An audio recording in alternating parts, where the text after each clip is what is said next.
اور انتہائی افسوس کے ساتھ ایک پیغام پاکستان کے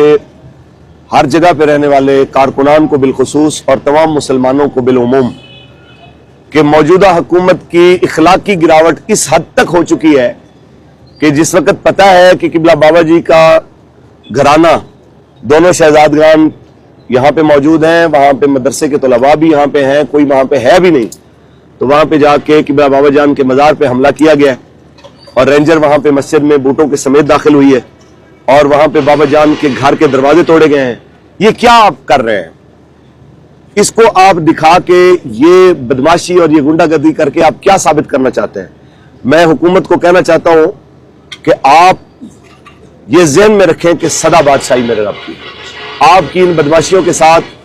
نہ تو یہ رسول اللہ کے غلام اپنے مشن سے پیچھے ہٹنے والے ہیں اور نہ ہی آپ اپنے عزائم میں کامیاب ہو سکتے ہیں۔ ہم قوم کے سامنے یہ فیصلہ رکھتے ہیں کہ قوم فیصلہ کرے کہ کیا چادر اور چار دیواری کے تقدس کو پامال کرنا، اور پھر وہ بھی اس صوبے کے اندر جس کی وزیر اعلیٰ خود ایک خاتون ہو، جو عورت کی عزت کی بات کرتی ہے، جو چادر اور چار دیواری کی بات کرتی ہے۔ بڑے افسوس کی بات ہے، یہ موجودہ صورتحال آپ کے سامنے ہے۔ اب قوم فیصلہ کرے کہ اس ظلم کو ہمیشہ ہمیشہ کے لیے روکنے کے لیے آپ ہمارے ساتھ کھڑے ہوتے ہیں یا اپنی باری کا انتظار کرتے ہیں۔